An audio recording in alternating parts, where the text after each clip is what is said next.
توكل عليك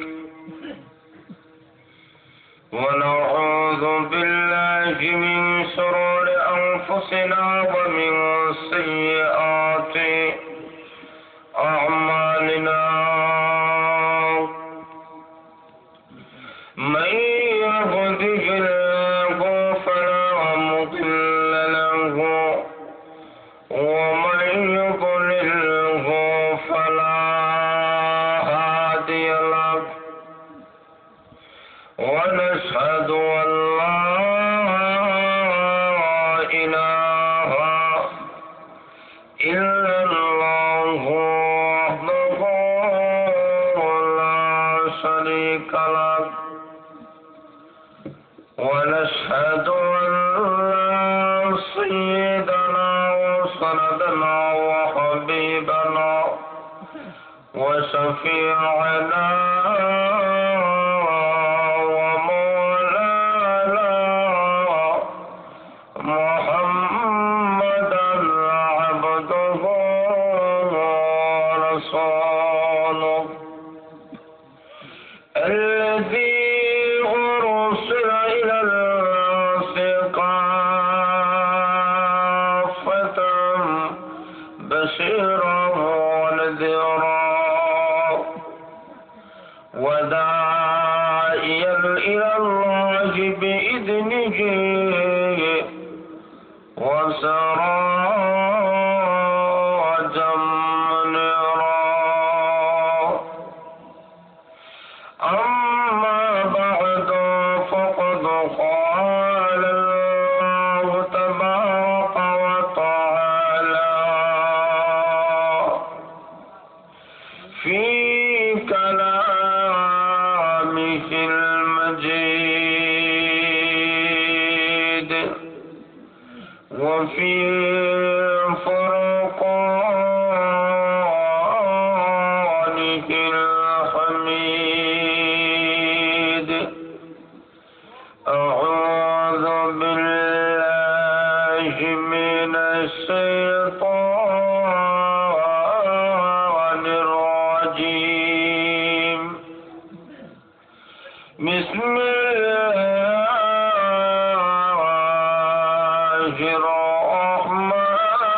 الرحمن الرحيم إنا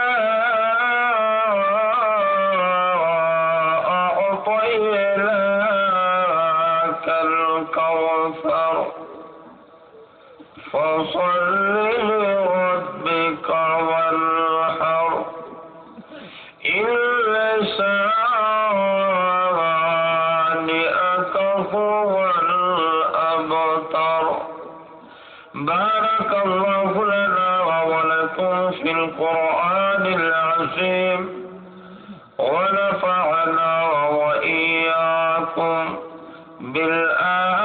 بالآيات والذكر الحكيم সবাই মহব্বতের সাথে দুরূদ শরীফ পড়ুন সাল্লাল্লাহু আলা সাইয়্যিদিনা ওয়া মাওলানা মুহাম্মদ ওয়া আলা আলিহি ওয়া সাহবিহি ওয়াসাল্লাম সাল্লাল্লাহু আলা সাইয়্যিদিনা ওয়া মাওলানা মুহাম্মদ ওয়া আলা আলিহি ওয়া সাহবিহি ওয়াসাল্লাম বালাগাল আলা বিকামালিহি كشافت بجماله حصلت جميع خصاله صلوا عليه وآله وصفات فله जिसे पर मैं गोनी उस दिल का दिल की है जिस दिल में अल्लाह की बलागल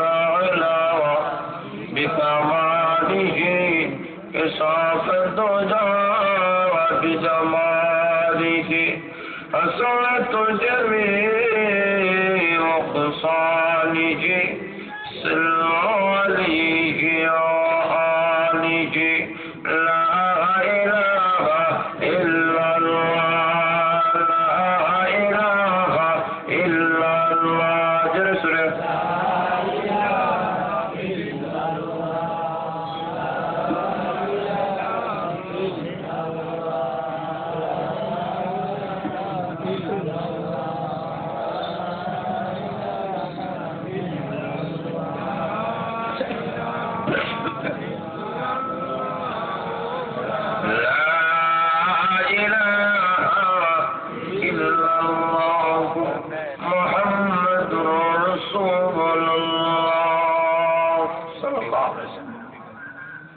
ঐতিহ্যবাহী সত্যগড় ইসলামী সমাজ কল্যাণ সংস্থার উদ্যোগে আয়োজিত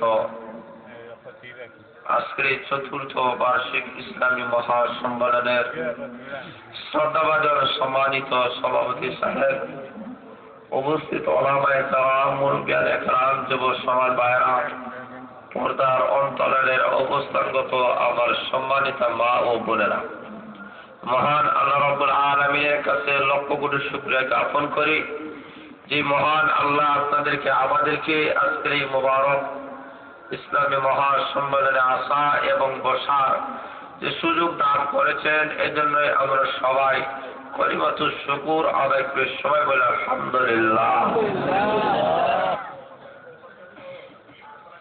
আমি আপনাদের জন্য যে সূরাটা তেলাওয়াত করেছি, এই সূরাকে সামনে রেখে অতি স্বল্প সময় আলোচনা করব। যতটুকু সময় আপনাদেরকে নিয়ে আলোচনা করব আপনারা আমার সাথে আছেন তো ইনশাআল্লাহ?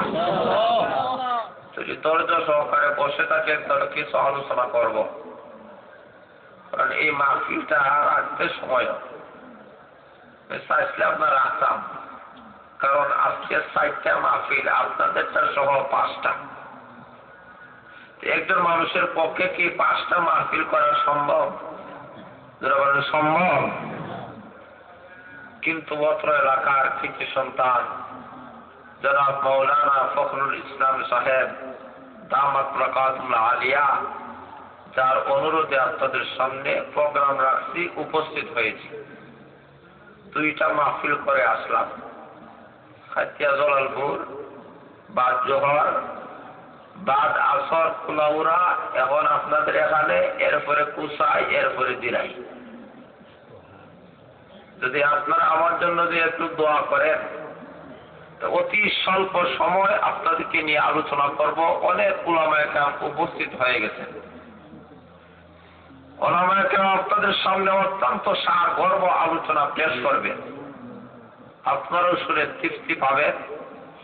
এই হিসাবে এখনো যারা বাড়ি ঘরে আছেন, রাস্তা ঘোরাফেরা আছেন, এই মাহফিলটাকে জীবনের শেষ মাহফিল মনে করে, এই মাহফিলটাকে নাজাতের উসিলা মনে করে, এই মাহফিলটাকে কামিয়াবি উসিলা মনে করে, আজকে আর ঘরে বসে থাকার সময় নয়, সব মাহফিলের মধ্যে চলে আসুক। ইল্লা মহিলা, ঠিক না? ইল্লা মহিলা বুঝছেন, মানে মহিলারা ব্যতীত। এটা হয়েছে মহিলার আয়োজন বলে কেন যায় গিয়ে, কারণ বিশ্ব ভালোবাসা দিবস। আজকের দিনের নাম কি? হল না, বিশ্ব ভালোবাসা দিবস। আজকের দিনটাকে বিশ্ব ভালোবাসার দিবস বলা হয়। এটা কই থেকে আসলো, কিভাবে আসলো, এই ইতিহাসটাও আমাদের যুবক যুবতীরা জানে না। এটা ইহুদি খ্রিস্টানের কাছ থেকে আমাদের দেশে আমদানি হয়েছে। যারা বলেন ঠিক না বেঠিক? এটা মুসলমানের নয়, এটা ইহুদি খ্রিস্টানের কাছ থেকে আমরা আমদানি করেছি। আর মুসলমানের যে কৃষ্টি কালচার আছে, ইহুদি খ্রিস্টানের কাছ থেকে কোন কৃষ্টি কালচার, কোন ভালোবাসা আমদানি করার কোন ইসলামের দরকার নাই। যারা বলেন ঠিক না বেঠিক? কারণ আমাদের যে ধর্ম আছে, ইসলাম আছে, এখানের মধ্যে ভালোবাসা ভরপুর। যারা বলেন ঠিক না বেঠিক? আমাদের নবী আমাদেরকে ভালোবাসা শিখাইয়াছেন, ইসলাম ধর্ম আমাকে ভালোবাসা শিখাই শিখাই আছে, কোরআন আমাদেরকে ভালোবাসার শিখাই আছে। কাজে কোন ইহুদি খ্রিস্টানের কাছ থেকে একদিন ভালোবাসার দিবস করার কোন অধিকার মুসলমানের নাই। এটা ইহুদি খ্রিস্টানের অধিকার। যারা বলেন ঠিক না বেশি? কারণ একদিন ভালোবাসার দিন পালন হলে কি আমরা তো 12 মাসই ভালোবাসা। যখন ঠিক না বেশি? আমাদের ভালোবাসা 12 মাস, তোমাদের ভালোবাসা একদিন বলে কিতা বলে 14 ফেব্রুয়ারি ভালোবাসা দিবস। আমি এটাকে বিশ্ব ভালোবাসা দিবস বলি না। এখানে জানা যায় যে যুবক যুবতীরা যায়, অধিকাংশই যুবক যুবতীরা এখানে প্রেমের আলাপ করে, মনের সকল চাহিদা পূর্ণ করে। তবে এটা যেটার মধ্যে বিবাহ ছাড়া যুবক যুবতীদের মিলন হয়, ভালোবাসা হয়, এটা কখনো বিশ্ব ভালোবাসা হইতে পারে না। এটা বিশ্ব বেহায়া দিবস। আপনারা একমত না দ্বিমত আল্লাহ জানে। আর তুজোরা বলেন একমত না দ্বিমত? ভালোবাসা দিবস কাকে বলা হয়? ইসলামের ভালোবাসা করবে নয়, আরেকজনের কাছ থেকে খরচ করে আনতে হবে। ইসলাম ভালোবাসা দিয়ে ভরপুর। ইসলাম যে ভালোবাসার যে সম্পৃক্ততা, যে মহব্বত ইসলামে দেখায় আছে, পৃথিবীর ইতিহাসে আর কেউ এমন মহব্বত ভালোবাসা দেখায় নাই। আর টুজরা বলে বিশ্বনবী আসার কারণে সাহাবা একরাম বলেন কোনদিন নিজের ছোট ছোট বাচ্চাদেরকে সুমা দিতেন না। সুমা বুঝেন তো আপনারা? তো সুমা বুঝেন না? মায়া হুঙ্গা।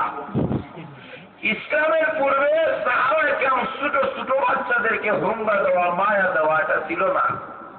আল্লাহ নবী আসার পরে যখন মায়া দিলেন, ছোট ছোট বাচ্চাদেরকে নিয়ে মহব্বত করেন, বুকের সঙ্গে জড়ান, মায়া দেন, তখন সাহাবা তখন এটা দিতে বলে এটাই হলো ভালোবাসা। সুবহানাল্লাহ নাই? একটু জিকির করে লা ইলাহা ইল্লাল্লাহ, লা ইলাহা ইল্লাল্লাহ, লা ইলাহা ইল্লাল্লাহ, লা ইলাহা ইল্লাল্লাহ, ইলাহা ইল্লাল্লাহ, লা ইলাহা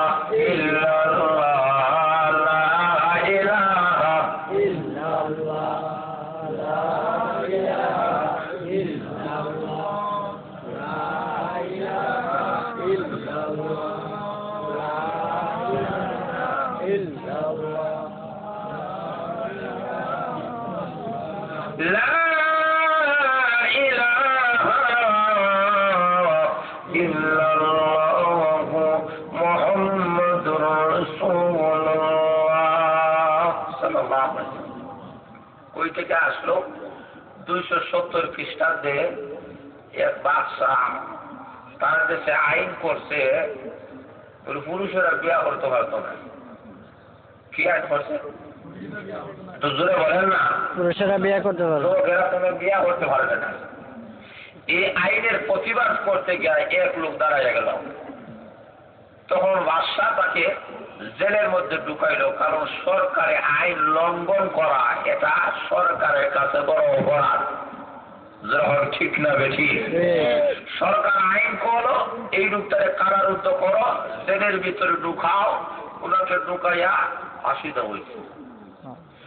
ওই দিনটাকে লক্ষ্য করে তার যত ভক্তবৃন্দ আছে সবাই ওই দিনটাকে উদযাপন করে, যেটা বর্তমানে এটা বড় হইতে হইতে এখন বিশ্ব ভালোবাসা দিবস হয়ে গেছে। এই যে ভালোবাসা দিবস, ভালোবাসা দিবসই একদিন কেন 14 ফেব্রুয়ারি কেন? আমাদের নবী যে ভালোবাসা দেখাইছেন আর কেউ দেখায় নাই। নবী যখন ছোট ছোট বাচ্চাদেরকে মায়া দেয়, সাহাবায়ে বলে নবী এটা কি করেন? আল্লাহর নবী বলেন এটাই হলো ভালোবাসা, এটাই হলো মহব্বত। কারণ হুঙ্গা সুমা দেওয়ার বেলায় কিছু নিয়ম নীতি আছে। মাকেও মানুষ হুঙ্গা সুমা দেয়, ছোট ছোট বাচ্চাদেরকেও হুঙ্গা সুমা দেয়, বউরেও হুঙ্গা সুমা দেয় না? সব হুঙ্গা সুমা কি সমান? একটু জোরে বলেন সমান না। তাহলে রাসূল সাল্লাল্লাহু আলাইহি ওয়াসাল্লাম দেখায় দিলেন ছোট ছোট বাচ্চাদেরকেও মহব্বত করো, মাকেও মহব্বত করো, স্ত্রীকেও মহব্বত করো। আল্লাহ রাসূল বলেন সব সময় 12টি মাস 24টি ঘন্টা ভালোবাসা দিবস পালন করো, একটা সেকেন্ড মুমিনের নাই যে সময় ভালোবাসা শুরু হবে। যা বলেন ঠিক না বেঠি?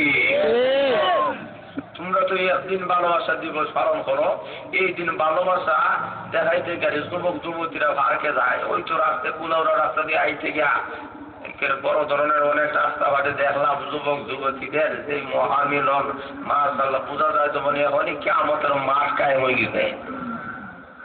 ও ভাইরা, এই ভালোবাসা দিবস এটা মুসলমানের জন্য কাম্য নয়। মুসলমান জাতিকে আল্লাহ এবং রসুল যে ভালোবাসার সিস্টেমটি দিয়েছেন, ভালোবাসাই যদি তুমি করতে হয়, তোমার ছেলেদের মেয়েদের সাথে ভালোবাসা করো, ভালোবাসাই যদি করতে হয় তোমার মা বাবার সঙ্গে ভালোবাসা করো, ভালোবাসাই যদি করতে হয় তোমার স্ত্রীর সঙ্গে ভালোবাসা করো। কোন যুবতীর সাথে বিবাহের আগে ভালোবাসা করে ইসলাম কখনো সম্মতি দেয় না। যারা বলেন ঠিক না বেঠি? তাহলে আল্লাহ রাসূল সাল্লাল্লাহু আলাইহি ওয়াসাল্লাম দেখা দিয়েছেন কিছু কিছু ভালোবাসা আছে যে ভালোবাসার কারণে তুমি জাহান্নামী হবে।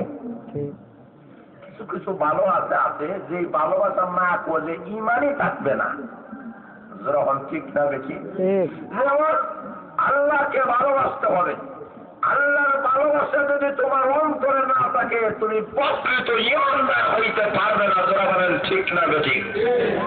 রাসূলের ভালোবাসা যদি তোমার অন্তরে না থাকে তাহলে তুমি প্রকৃত ঈমানদার হইতে পারবে না। লক্ষ্য করে দেখেন, আল্লাহ রাসূল সাল্লাল্লাহু আলাইহি ওয়াসাল্লাম ঘোষণা দিয়েছেন, লা ইউমিনু আহাদুকুম হাত্তা আকুনা আহাব্বা ইলাইহি মিন ওয়ালিদিহি ওয়া ওয়ালাদিহি ওয়ান নাসি আজমাইন আও কামা ক্বালা আলাইহিস সালাতু ওয়াস সালাম। আল্লাহর নবী বলেন, ততক্ষণ পর্যন্ত তুমি পরিপূর্ণ ঈমানদার হইতে পারবে না যতক্ষণ পর্যন্ত না তুমি তোমার মা বাবা, তোমার ছেলে মেয়ে, এমনকি দুনিয়ার সমস্ত মানুষের চাইতে আমি নবীর ভালোবাসা তোমাদের অন্তরে বেশি না হবে ততক্ষণ পর্যন্ত পরিপূর্ণ মুমিন হইতে পারবে না। আর তো যারা বলেন খলিফাতুল মুসলিমিন আমিরুল মুমিনিন ওমর রাদিয়াল্লাহু তাআলা আনহু যা বলেন, ওগো নবীজি, আমার জানের চাইতে, আমার মালের চাইতে, আমার বিবি বাচ্চার চাইতে, সব গোলার চাইতে আপনার ভালোবাসা মহব্বত আমার অন্তরে বেশি। ওগো নবীজি, সব গোলা বিসর্জন করতে রাজি আছি, কিন্তু নবীর মহব্বত একটা সেকেন্ডের জন্য ছাড়তে রাজি নাই। নবী বলেন, তাহলে কি তোমার নফসের চাইতে আমি নবীকে বেশি ভালোবাসনি? হযরতে ওমর বলেন, ওগো নবীজি, আমার নফসের চাইতে, আমার প্রাণের চাইতে আপনাকে বেশি ভালোবাসি না। আল্লাহর নবী বলেন, ওমর, তোমার জানের চাইতে যদি আমি নবীকে যদি বেশি ভালো না বাসো ততক্ষণ পর্যন্ত তুমি পরিপূর্ণ ঈমানদার হইতে পারবে না। এবার কিছু করবার আমিরুল মুমিনিন ওমর রাদিয়াল্লাহু তাআলা বলেন, ওগো নবীজি, আমার অন্তরের মধ্যে আমি কিছু কথা বললাম, মনে মনে আমি মনকে জিজ্ঞাসা করলাম, আমার মনে সাক্ষী দিয়েছে গো নবীজি, আমার সাদের চাইতে আপনার ভালোবাসা আমার অন্তরে বেশি। এবার আল্লাহর নবী বলেন, আমি বিশ্ব নবী এবার তোমাকে ঘোষণা দিলাম, এই পৃথিবীর মধ্যে তুমি প্রকৃত মুমিন হয়ে গিয়েছো। সুবহানাল্লাহ। তাহলে বোঝা গেল নবীর ভালোবাসা যদি অন্তরে না থাকে ঈমানদার হওয়া যায় না। যারা বলেন ঠিক না বেঠিক? কিন্তু ওই রাস্তাঘাটের যুবক যুবতীর মহব্বত, এই মহব্বত জাহান্নামে যাওয়ার কারণ। এটা যখন ঠিক না আর যদি আপনি নবীর সঙ্গে যদি ভালোবাসা করেন, আল্লাহর নবী বিশ্ব নবী রাহমাতুল আলামিন, যেই নবী উম্মতের কান্নারি, উম্মত উম্মতের জন্য আল্লাহর নবী ঘুমায় না, সারা রাত উম্মতের জন্য কান্দে। আল্লাহুম্মা উম্মতি, আল্লাহুম্মা উম্মতি। রুকুতে গিয়ে আল্লাহর নবী কান্দে, সিজদায় গিয়ে কান্দে, সিজদা থেকে মাথা তুলে আল্লাহর নবী চোখের পানি ফেলায়া কান্দে। আল্লাহ ডাকে বলে, এখন বুঝি এটা শিরকের মধ্যে কান্দেন। আপনার সামনে পিছনের সমস্ত গুনাহ আমি মহান আল্লাহ রাব্বুল আলামিন মাফ করে দিয়েছি, এরপরেও আপনি কেন এত বেশি কান্দেন?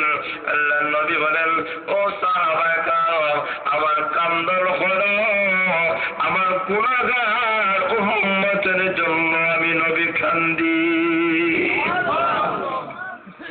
নবী হাজার উম্মত লাগি আর উম্মতের কান্দে প্রেমিকার লাগি, ঠিক না বেঠি?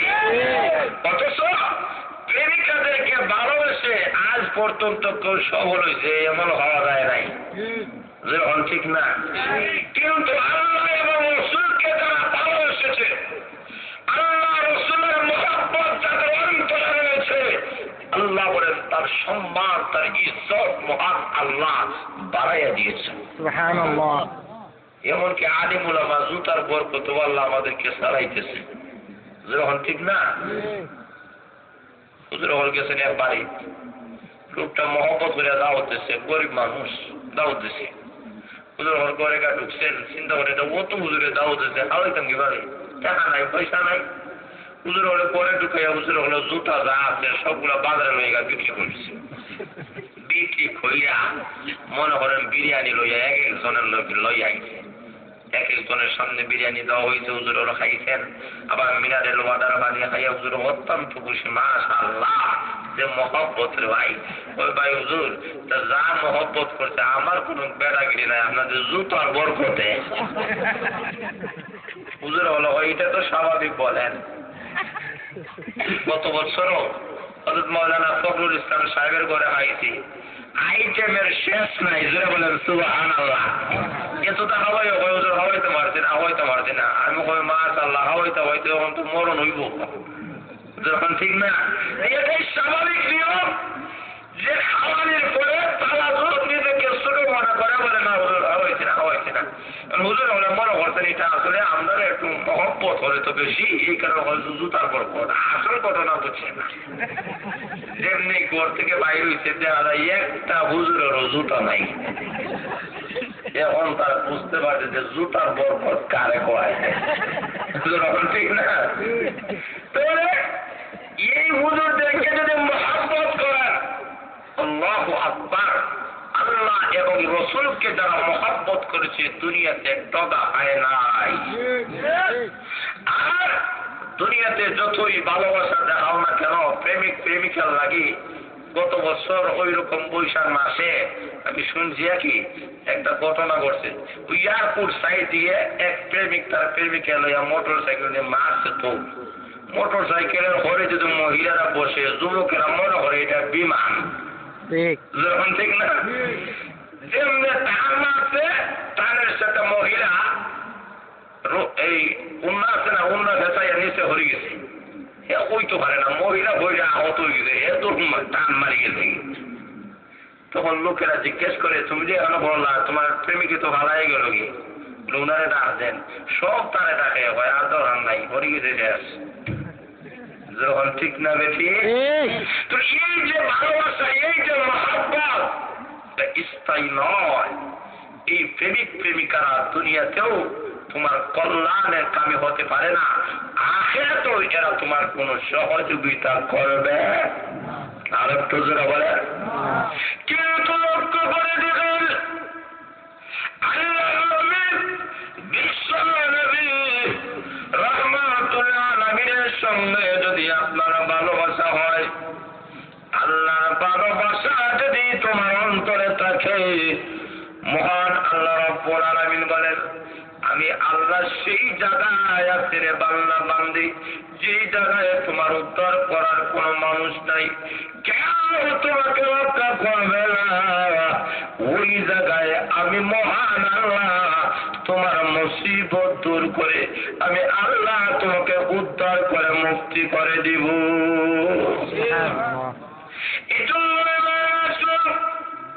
আমার তেলাওয়াতকৃত সূরার মধ্যে মহান আল্লাহ পুরাবিল আমাদের নবীর শান এবং মান এবং মর্যাদা আল্লাহ তুলে ধরেছেন। কেন সূরা নাযিল করেছেন এইগুলা কল্পনা করার সময় নাই।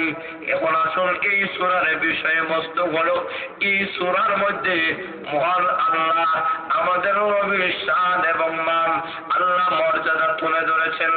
আমাদের নবীর যে ইজ্জত যে সম্মানটুকু মহান আল্লাহ দিয়েছেন, আকাশের নিচে জমিনের উপরে এমন সম্মান আর মর্যাদা আল্লাহ আর কোন নবীকে দেন নাই। সুবহানাল্লাহ।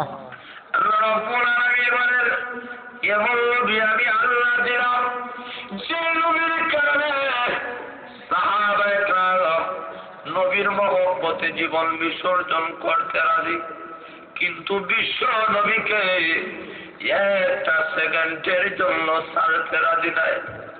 আল্লাহর নবী লক্ষ্য করে দেখেন সাহাবা এবং সাহাবিয়াদের অন্তরে নবীর মহব্বত কেমন ছিল। আল্লাহর নবী বিশ্ব নবী রাহমাতুল আলামিন উহুদের ময়দানে চলে গিয়েছেন, যুদ্ধ শুরু হয়ে গেছে। উম্মতের জন্য নবী কি পরিমাণ দরদি লক্ষ্য করে দেখেন। উহুদ যুদ্ধের আগে হয়ে গেল বদরের যুদ্ধ। এই যুদ্ধের মধ্যে আল্লাহ ঘোষণা দিয়েছেন, নবীজি আপনার সাহাবায়ে কেরামদেরকে প্রস্তুতি গ্রহণ করার জন্য বলেন, বেঈমান কাফিরদের সঙ্গে তারা যুদ্ধ করতে হবে। এবার আল্লাহর নবী বলেন, ওগো আল্লাহ কতজন বেঈমান কাফের, আমরা কতজন আপনি কি দেখেন না? আল্লাহ বলেন, আমি দেখি মুসলমানের সংখ্যা হলো 313 দল, কাফিরের সংখ্যা হলো 950। এক গুণ না দুই গুণ? 3 গুণ। আর একটু জোরে বলেন, 3 গুণ বেশি। আল্লাহ রাব্বুল আলামিন বলেন, লক্ষ্য করে দেখো মুসলমান 313 দল আর কাফিরদের সংখ্যা 950। 950 মানুষের সাথে 350 জন পারা সম্ভব? এটা জোরে বলেন সম্ভব? যুদ্ধ করে আও বলে কি তৈরি বলে সত্যি করে আর মুগলা বাজারে মাই বলে কি মুগলা বাজারে 1000 সত্যি করে 50 জন তাই বলে হোক না যাইবেন আপনারা মাই করে লাভ নাই করে তা হবা না কেমন কিন্তু লক্ষ্য করে দেখেন আল্লাহ নবী ঘোষণা দিয়েছেন, মহান আল্লাহ ঘোষণা দিয়েছেন এই মুহূর্তে আল্লাহ রাস্তার মধ্যে গিয়ে তোমাদের শরীরের তাজা রক্ত দিতে হবে। সাহাবায়ে কেরামরে জানি এই যুদ্ধের ময়দান জীবনের প্রথম তোমাদের এবং আমার, আমি নবী জীবনে আর কোনদিন যুদ্ধ করি নাই। তোমরাও এমন সাহাবায়ে কেরাম কোনদিন তোমরা যুদ্ধ করো নাই। সাহাবায়ে কেরাম এই যুদ্ধের ময়দানে যাওয়ার পরে কোন সম্ভাবনা নাই এই যুদ্ধ থেকে ফেরার। এই যুদ্ধেতে যাওয়ার পরে তোমার শরীর কত বিপদ হয়ে যাবে, সবগুলা জীবন বিসর্জন করে দিতে হবে। তোমার ছেলে বিসর্জন করে দিতে হবে, মেয়ে বিসর্জন করে দিতে হবে, ধন দৌলত বিসর্জন করে দিতে হবে, অট্টালিকা ছেড়ে যাইতে হবে। তোমরা কি প্রস্তুত রয়েছ? এই ঘোষণা যখন আল্লাহর নবী বিশ্ব নবী রাহমাতুল আলামিন দিয়েছেন, এমনি সাহাবায়ে কেরাম বলেন, আপনার হাত মুবারকে হাত রেখে নবীজি আমরা ওয়াদা করলাম এই যুদ্ধের ময়দানে গিয়া আমাদের শরীরের তাজা রক্ত যদি দিতে হয় আর আপনার মহব্বতে একবার দুইবার না 1000 বার দিতে রাজি আছি। এটার নাম ভালোবাসা। যারা বলেন ঠিক না? আরো যারা বলেন চিন্তা করবেন না, শরীরের আর তার গায়ে কোন বেঈমান কাফেররা আঘাত করা দূরের কথা, একটা ফুলের সিনা পড়তে দেওয়া হবে না গো নবীজি। এই কথা বলে সমস্ত সাহাবায়ে কেরাম ঘর থেকে সবার কাছ থেকে বিদায় নেয়। প্রাণের স্ত্রী গো, জনমের মতো আমাকে বিদায় দাও, মনে হয় এই যুদ্ধের ময়দান থেকে আর কোনোদিন ফিরে আসবো না। আমার সন্তান, আমার কলিজার টুকরা সন্তান, বিদায় দে। এই যুদ্ধ মনে করে আমার জীবনের শেষ যুদ্ধ। এমনি ছেলে বলে, বাবা, যে যুদ্ধে যাওয়ার কারণে জীবন দিতে হয়, এমন যুদ্ধে না গেলে হয় নাকি গো বাবা? না গেলে তো ভালো হবে। এমনি বাবা বলে, আমার অন্তরে তোমার চাইতে, দুনিয়ার সমস্ত ধন সম্পদের চাইতে আল্লাহ এবং রাসূলের ভালোবাসা বেশি। এইভাবে সাহাবায়ে কেরাম জীবনটাকে ঝুঁকি নিয়ে সবগুলা ছাড়িয়া যখন ঘর থেকে বাইর হয়ে যায়, লক্ষ্য করে দেখেন বাইরা, সেই সমস্ত বাইরা 1 বছর 2 বছরের জন্য বিদেশ যান, এরা যখন ঘর থেকে যায় চোখের পানি সামনে রাখতে পারে না। মা বলে, বাবা রে, কোন দিন ফিরে আসবে রে বাবা, বলে যা। মা বলে, বাবা, আমি চোখের পানি সামনে রাখতে পারি না, কোন দিন আমার ঘরে ফিরবে, এই ওয়াদা আমার কাছে করে যান।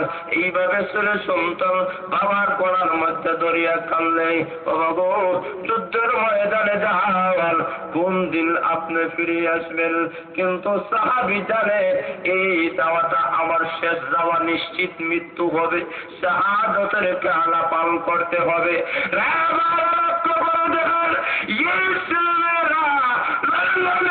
আমেরিকার মধ্যে যখন যাবে এবং যায় তখন সবাই কান্দে, পাড়া প্রতিবেশী কান্দে, কেমন করে তুমি আমাদেরকে ছেড়ে যাইবা, আর দেরি করিও না, তাড়াতাড়ি বাড়ির মধ্যে চলে আসিও, এমন কথা বলে কি না? তখন বলে না কেন? কোন দিন ফিরাইবা? মহব্বত, ভালোবাসা। আল্লাহ রাব্বুল আলামিন বলেন, ওই সমস্ত সাহাবাদের কাছে স্ত্রীকে যখন বলে, প্রাণের স্বামী, বলেন না যুদ্ধ থেকে আপনি কখন ফিরে আসবেন? ছেলে যখন কাঁদলে, বাবা গো, যুদ্ধের ময়দান থেকে আপনি কখন ফিরে আসবেন? বাবা কিছুই বলে না, চোখের পানি পালায়া কান্দে, আর মনে মনে ভাবে, বাবা রে, এই যাওয়াই তো আমার জীবনের শেষ যাওয়া, আর মনে হয় আমি আর কোনোদিন ফিরে আসবো না। এই কথা বলে বিদায় নিয়ে 313 জন সাহাবায়ে কেরাম ঘর থেকে বাইর হয়ে গেলেন। 300 সাহাবায়ে কেরাম 313 জন ঘর থেকে বাইর হয়ে গেলেন। লক্ষ্য করে দেখেন, বাহির হয়ে আল্লাহর নবী, বিশ্ব নবী রহমতুল আলামিনের কাছে যখন চলে গিয়েছেন, আল্লাহর নবী, দ্বীনের নবী, উম্মতের কান্নারি নবী, সাহাবায়ে কেরামের চেহারার দিকে তাকায়া দেখে সমস্ত সাহাবায়ে কেরামের চোখ থেকে ডলাইয়া পানির ফোঁটা পড়তেছে। এই অবস্থা দেখে আল্লাহর নবীও নিজের চোখের পানি সামনে রাখতে পারে না। চিন্তা করে না, সেই সমস্ত সাহাবায়ে কেরামের পিছনে আমি নবী 13টি বছর পর্যন্ত মেহনত করে এমন সাহাবায়ে কেরাম তৈরি করেছি, আজকে এরা যুদ্ধের ময়দানে গিয়ে শাহাদাতের পেয়ালা পান করে শহীদ হয়ে এরা চলে যাবে। আমি নবী কোথায় থাকবো? কার কাছে যাব? কার কাছে আমার দিনের দাওয়াত পৌঁছায় দিব? নবী এইভাবে দুঃখ বেদনা করে, কিন্তু কে করা যায়? মহান আল্লাহ ওয়াদা করেছেন, নবী গো, আপনার সাহাবায়ে কেরামের দিকে তাকাইয়া আপনার অন্তর নরম করবে না, যুদ্ধে চলে যান। আল্লাহর নবী আর দেরি করলেন না, যুদ্ধের ময়দানে চলে গেলেন। বিশ্ব নবী সেনাপতি সাহাবায়ে কেরামদেরকে পাঠিয়ে দিয়েছে। তখন যুদ্ধ শুরু হয়ে গিয়েছে। আরবের অঞ্চল এমনভাবে কুড়ার আঘাতে এমনভাবে তুলা পারে ঘোড়া উঠতেছে, একদম সাহাবায়ে কেরামদেরকে দেখা যায় না। এই অবস্থা দেখিয়া আল্লাহর নবী, বিশ্ব নবী রহমতুল আলামিন সিজদার মধ্যে পড়ে গেছেন। আল্লাহর দরবারে কান্দে, লা প্রভু,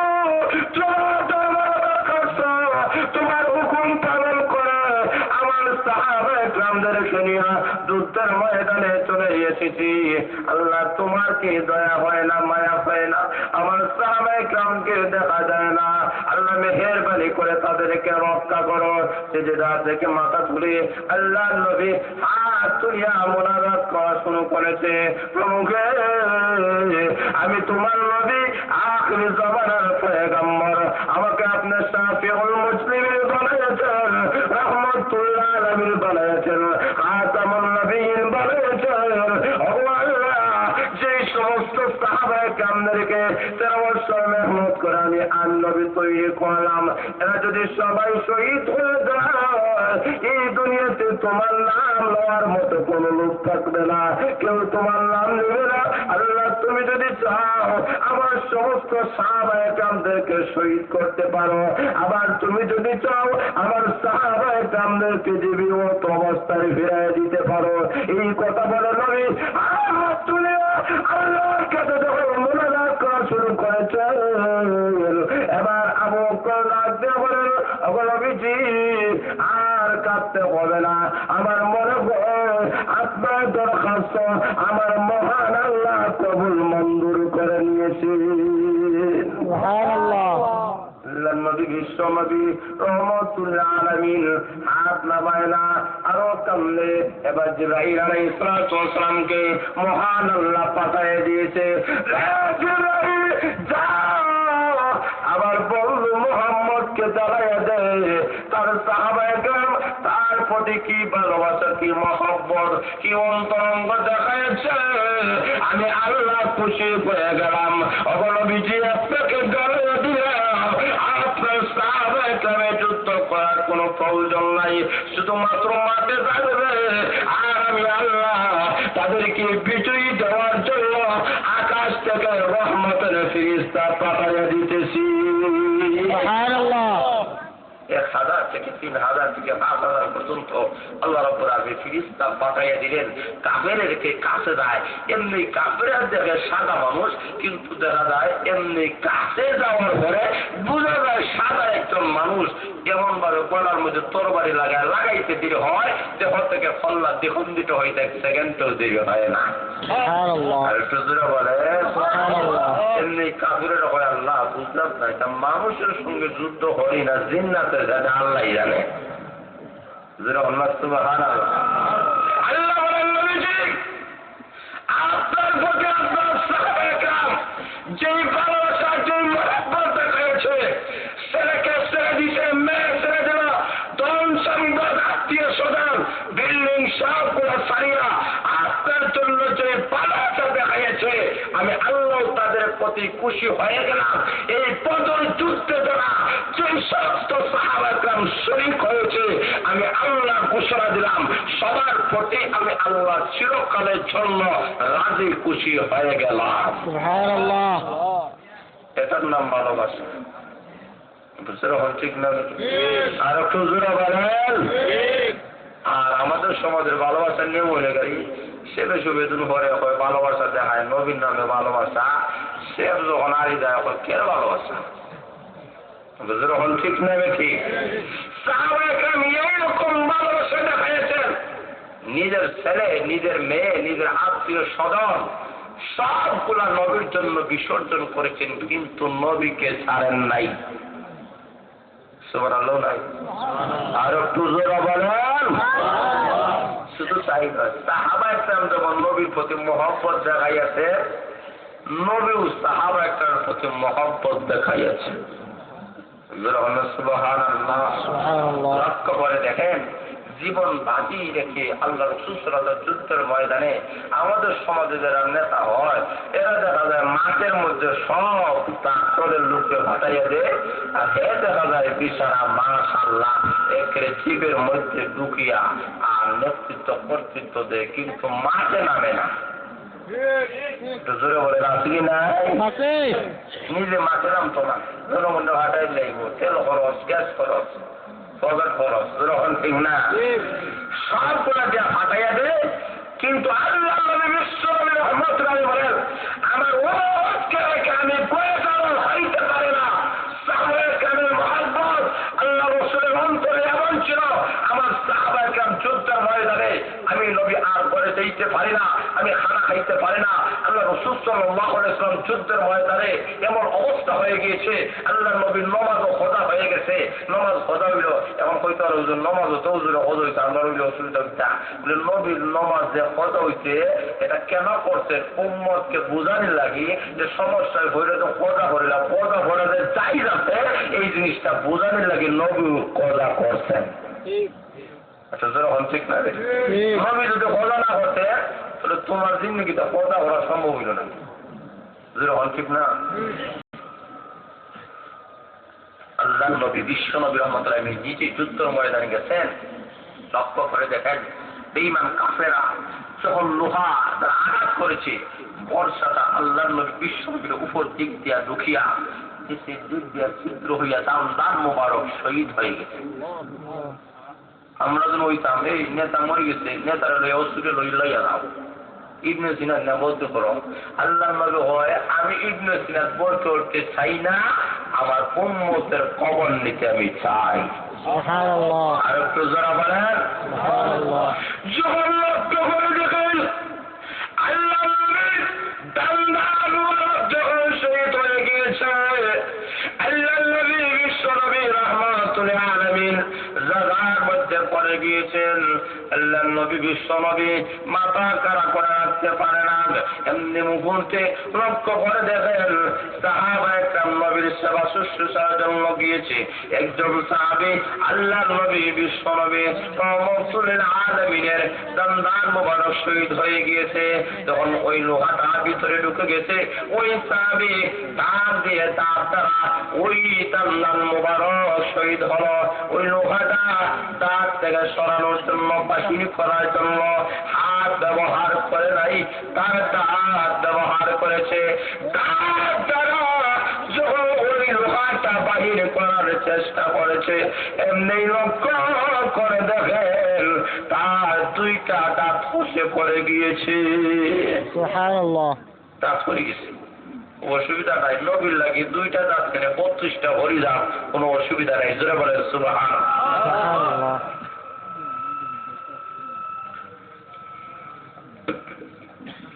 এইভাবে আল্লাহ নবী ঈশ্বরের রাহমাতুল আলামিন দাওয়াত মুবারক শহীদ হয়ে গিয়েছে। এরপরও আল্লাহ নবী করে যায় না, সব সময় যুদ্ধের ময়দানে তাকিয়া আল্লাহর কাছে দোয়া করে আল্লাহ আল্লাহুম্মা উম্মতি আল্লাহুম্মা উম্মতি, আল্লাহ আমার গুনাহগার উম্মতকে বাঁচাও, গুনাহগার উম্মতকে বাঁচাও। এইভাবে উম্মতি উম্মতি বলে যখন কান্দে আল্লাহ নবী তারা হয়ে দাঁড়াইতে পারে না, বসে গিয়েছে। এমনি বেঈমান কাফেররা অপপ্রচার করা শুরু করেছে, মুহাম্মদ শহীদ হয়ে গেছে, মুহাম্মদ শহীদ হয়ে গেছে। এই কথা যখন সাহাবায়ে কেরাম শুনেছেন, সাহাবায়ে কেরামের মধ্যে তিলটা দর হয়ে গিয়েছে। একজন সাহাবায়ে কেরাম বলেন বিশ্ব নবী যেহেতু দুনিয়ার মধ্যে নাই, আমরা দুনিয়াতে থাকতে চাই না। যে দুনিয়াতে বিশ্ব নবী নাই, এই দুনিয়াতে থাকার কোনো অধিকার নাই। সুবহানাল্লাহ। আর একটু জোরে বলেন আমরা থাকবো না। এইভাবে তারা বলেন আমরা থাকবো না, আমরাও যুদ্ধ করে শাহাদাত বরণ করে নবীর সঙ্গে মিলিত হইতে চাই। আরেকজন সাহাবায়ে কেরাম হাতির মধ্যে হাত দেখে লাঠি সোনা ফালাইয়া তরবারি পালাইয়া বলেন আল্লাহর নবী যেহেতু দুনিয়াতে নাই, তার জন্য আমরা যুদ্ধ করব। নবী নাই, আমরাও যুদ্ধ করব না, যুদ্ধের ময়দান আমরা থাকবো না, বাড়ির মধ্যে চলে যাব। আরেকজন সাহাবায়ে কেরাম এরা সমর্থন, এরা নীরব নিস্তব্ধ। এবং অবস্থায় একজন সাহাবী ডাক দেয়া বলেন তোমরা কারা রে? তোমরা যুদ্ধ কেন ছেড়ে দিয়েছ? তোমরা কেন যুদ্ধ ছেড়ে দিলাই? তোমরা কি মনে করো মুহাম্মদ শহীদ হয়ে গিয়েছে? আমি তাকাইয়া দেখি আল্লাহর নবী বিশ্ব নবী রাহমাতুল আলামিন এখনো পর্যন্ত শহীদ হন নাই। সুবহানাল্লাহ। এই ঘোষণা যখন দিয়েছেন এমনি সাহাবায়ে কেরাম বলেন তোমরা অপপ্রচার করেছ, আল্লাহর নবী শহীদ হয়ে গিয়েছেন। তোরে শুনে রাখো, এবার তোমাদেরকে জবাব দিতে হবে, নবী শহীদ হয়ে নাই, নবী জীবিত, আমরাও জীবিত থাকতে চাই, কিন্তু তোমাদেরকে এই দুনিয়াতে আর রাখতে চাই না, জাহান্নামের মধ্যে পাঠাইয়া দিতে চাই। লক্ষ্য করে দেখেন, জাহান্নামের মধ্যে পাঠাইয়া দিতে চায়।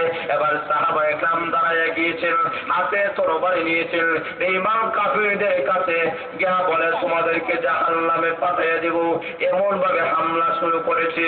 ওইদিকে বেঈমান কাফিররা বলে মুহাম্মদকে হত্যা করা ছাড়া আর কোনো গতি নাই, মুহাম্মদ শেষ হলে দিনও শেষ, ইসলামও শেষ, সাহাবায়ে কেরামও শেষ, কাজে প্রথম টার্গেট হলো মুহাম্মদ। এইভাবে যখন বেঈমান কাফিররা আল্লাহর নবীর কাছে দিকে যখন আসতেছে, এমনি আল্লাহর নবীর সাহাবায়ে কেরাম বিশেষ করে তলহা রাদিয়াল্লাহু তাআলা আল্লাহর নবীর সামনে দাঁড়াইয়া গিয়েছে। দাঁড়ায় বলে, নবীজি আপনি চিন্তা করবেন না, আমি তলহা আপনার সামনে দাঁড়াইয়া গেলাম, আমার বুকটাকে সামনে আমি পাতাইয়া দিলাম, বেঈমান কাফেররা যত তীর দ্বারা যত বর্ষা দ্বারা আঘাত করার করব, আমার কোনো অসুবিধা নাই, আমার বুকটা যদি যারা যারা যদি হয়ে যায়, আমার কোনো দুঃখ নাই, কোনো বেদনা নাই, আমি যদি শাহাদত বরণ করি, আমার কোনো দুঃখ নাই, বেদনা নাই। এখন অবধি আপনি চিন্তা করবেন না, আমি তলহার শরীরে ভিন্ন পরিবার রক্ত থাকা সত্ত্বেও কোনো বেঈমান কাফেররা তার পথে হামলা করতে পারবে না। এই কথা বলে উনি দাঁড়ায় গেছেন। আরেকজন সাহাবী পিছনে, আরেকজন সাহাবী ডানে, আরেকজন সাহাবী বামে, চতুর্দিক দিয়ে আল্লাহর নবীকে বেষ্টন করে নিয়েছে। চতুর্দিক দিয়ে যখন হামলা করে, সাহাবায়ে কেরাম নিজের শরীর দ্বারা ওই হামলাগুলোকে আর নিজের শরীর দ্বারা রক্ষা করেন। তীর আঘাত ঢুকেছে বুকের দিক দিয়া, পিছন দিক দিয়ে বাইর হয়ে গেছে, সাহাবায়ে কেরাম জমিনে পড়ে না। আবার বর্ষা এসেছে, সাহাবায়ে কেরামের হাতের দিকে ঢুকেছে, বাইর হয়ে গিয়েছে, কিন্তু সাহাবায়ে কেরাম নড়াচড়া করে না, কিন্তু তারা নড়াচড়া করে না। তার কারণ হলো আমরা শাহাদত বরণ করতে পারি, কিন্তু দ্বীনের নবীর গায়ে একটা ফুলের ছিটা পড়তে দেওয়া হবে না। এইভাবে যখন সাহাবায়ে কেরাম চতুর্দিক দিয়ে দাঁড়িয়ে গেছেন, আর বেঈমান কাফেররা চতুর্দিক দিয়ে যখন হামলা করা শুরু করেছে, সাহাবায়ে কেরাম দ্বীনের আঘাত সহ্য করে নবীকে হেফাজত করে, দ্বীনের নবী গো আছে দুনিয়াতে জিন্দা থাকেন, আমরা শাহাদত বরণ করি, আমাদের কোনো অসুবিধা নাই। এইভাবে কাফেররা হামলা করা শুরু করেছে। সাহাবায়ে কেরাম তুমুল ভাবে যুদ্ধ শুরু করে দিয়েছেন। এক পর্যায়ে যুদ্ধ শেষ হয়ে গেছে, হযরত তলহা রাদিয়াল্লাহু তাআলা জমিনের মধ্যে পড়ে গেছেন, অন্যান্য সাহাবায়ে কেরাম জমিনের মধ্যে পড়ে গেছে। আল্লাহর নবী বিশ্ব নবী রহমাতুল আলামিন মাথা তোলা দিতে পারে না, এমনি একজন সাহাবী ওনার মাথা মোবারকে হাত রেখে তোলা দিলেন। এমনি তাকায় দেখেন তলহা রাদিয়াল্লাহু তাআলা জান জেনে এখনো বাইর হয়ে নাই, জান বাইর হয়ে যাবে, অন্যান্য সাহাবায়ে কেরামে জান বাইর হয়ে যাবে। আল্লাহর নবী রহমাতুল আলামিন ওই সময় আমার যে তলহা তার জীবনকে বাজি রাখিয়া, আমার যে সমস্ত সাহাবায়ে কেরাম তার জীবনকে বাজি রাখিয়া আমি নবীকে জিন্দা রাখার জন্য নিজের বিসর্জন হলো, নিজের শরীরটাকে কত বিক্ষত করলো, আজকে শাহাদতের দ্বার থেকে পৌঁছে গেছে। ওগো আল্লাহ, তোমার দরবারে দরখাস্ত, এদের বিনিময়ে আমি নবী এই দুনিয়াতে দিতে পারবো না, তবে তোমার দরবারে দরখাস্ত, এদেরকে তুমি জান্নাতবাসী করে দাও, জান্নাতের মেহমান বানায় দাও। আল্লাহ ডাক দিয়ে বলেন, ওগো নবীজি তাদের জন্য চিন্তা করার কোনো কারণ নাই, তারা শাহাদত বরণ করতে দেরি হবে, জান্নাতের হুরুল মান তাদের কাছে আসতে একটা সেকেন্ডও দেরি হবে না। এদের জন্য তারা অপেক্ষমান, দুনিয়া হাজ খেলাফ মহিলা নাই, ঠিক না বেটি? হাজ খেলাফ মহিলা একটা রক্ত আল্লাহ রাসূলের জন্য তাদের জন্য আল্লাহ দুনিয়ার মহিলা নয়, ফার্স্ট ক্লাস মহিলা নয়, আল্লাহ জান্নাতের মধ্যে ফার্স্ট ক্লাস এবং কয়েকজন মহিলা আল্লাহ দান করবেন। তারা বলেন ঠিক না বেঠি? আল্লাহ বলেছেন, আল্লাহ বলেছেন, আল্লাহ বলেছেন বলে কিতাব বলে পবিত্র স্ত্রী, পবিত্র স্ত্রী আজওয়াজাম মুতাহহারা, আজওয়াজাম মুতাহহারা মানে পবিত্র স্ত্রী আল্লাহ দিবেন। জান্নাতে মহিলাদের গুণ বর্ণনা করে আল্লাহ বলেন পবিত্র স্ত্রী। পবিত্র স্ত্রী কেন বললেন? বলে দুনিয়ার মহিলাদের পেশাবও হয়, পায়খানাও হয়, নারীদের হিংস হয়, শরীরে গন্ধ হয়, যারা বলেন ঠিক না বেশি, বিভিন্ন সমস্যা থাকে, বিভিন্ন রক্ত বাহির হয়, কিন্তু জান্নাতে যে মহিলা হবে এদের পেশাবের কোনো প্রয়োজন নাই, পায়খানার কোনো প্রয়োজন নাই, রক্ত প্রবাহিত হবে না, নাক দিয়ে একেবারে নাক দিয়া এইগুলো কোনো কিছু রেশমা বাহির হবে না। আল্লাহ বলেন পবিত্র স্ত্রী দেওয়া হবে। এই স্ত্রীরা অনন্ত কাল ভোগ করবে, কোনদিন স্ত্রীরা অপবিত্র হবে না। আল্লাহ রাব্বুল আলামিন বলেন এমন পবিত্র স্ত্রী মহান আল্লাহ রাব্বুল আলামিন তোমাদেরকে দিবেন যদি মহব্বতটা আল্লাহ এবং রসুলের জন্য হয়ে থাকে। ঠিক না বেরি? আর দুনিয়া তো প্রেম প্রীতি হইরা মহিলার লাগে জীবন দিলাও, দুনিয়া তো জীবন দিলাইলে তো আর ভাইটাও নাই। ঠিক না? অনেক সময় যুবক যুবতী লাগে জীবন দেয় না, সুসাইড করে যায়, মরি যায়। তো তুমি মহিলা তো এমন ভাই যায় না, আর পরকালে ওই জান্নাতে মহিলা থেকেও তুমি বঞ্চিত হলা। দুনিয়াও বরবাদ, খাসিরাত দুনিয়া ওয়াল আখিরা, দুনিয়াও বরবাদ, আখিরাতও বরবাদ। যারা বলেন ঠিক না বেঠিক? আল্লাহ রাব্বুল আলামিন বলেন এক নম্বর হলো আল্লাহর জন্য মহব্বত, দুই নম্বর রসুলের জন্য মহব্বত। আল্লাহ এবং রসুলের মহব্বতের জন্য যারা জীবন বিসর্জন করবে, যারা আল্লাহ রসুলের মহব্বত আছে, আল্লাহর মহব্বতে থাকার কারণে অসংখ্য গণিত ঘটনা আছে, এরা সারা রাত ঘুমায় না, সারা রাত জাগ্রত থাকে, আল্লাহ দরবারে কান্নাকাটি করে, ঘুম হারাম। যারা বলেন সুবহানাল্লাহ। লক্ষ্য করে দেখেন এইভাবে রসুলের জন্য যাদের মহব্বত, এরা হয় সবগুলো থাকতে রাজি, খানা খাইছে না, রসুলের দরবারে বই গেছে, নবীর চেহারার দিকে তাকিলে পেটের খিদা নিবারণ হয়ে যায়। সুবহানাল্লাহ। আর একটু জোরে বলেন সুবহানাল্লাহ। রসুলের জন্য আমার মহব্বত, আল্লাহ রসুল সাল্লাল্লাহু আলাইহি ওয়াসাল্লামের শরীর মোবারক থেকে একবার সিঙ্গা লাগাইয়া রক্ত বাহির করে হইছে। সাহাবা একরামদেরকে বলা হইল ওইগুলা না দূরে নেওয়া ভালাই দাও। সাহাবি একজন সাহাবি ওই রক্ত দূরে নিয়া সব রক্তগুলা উনি খাই দিছে। আর একটু জোরে বলেন না সুবহানাল্লাহ। সব রক্ত যখন খাইছে আল্লাহ রসুলের কাছে আইছে, রসুল বলেন রক্ত কি করছো? হুজুর রক্ত এমন জায়গাতে রাখছি দুনিয়ার কেউ লাগাল হইতো না।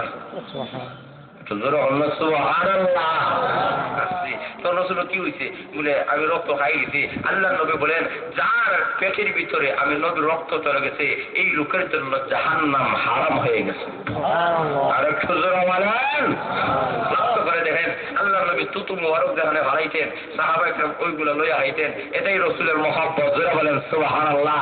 সাহাবা একরাম নবীর জন্য যে মহব্বত, সাহাবা একরাম নবীর জন্য যে ভালোবাসা দেখাইতেন, পৃথিবীর আর কেউ এমন মহব্বত ভালোবাসা দেখায় আর ঠুজুরা বলাল নাই। লক্ষ্য করে দেখেন আল্লাহ রসুলের শরীর মুবারকের গাম বাইর হইতো।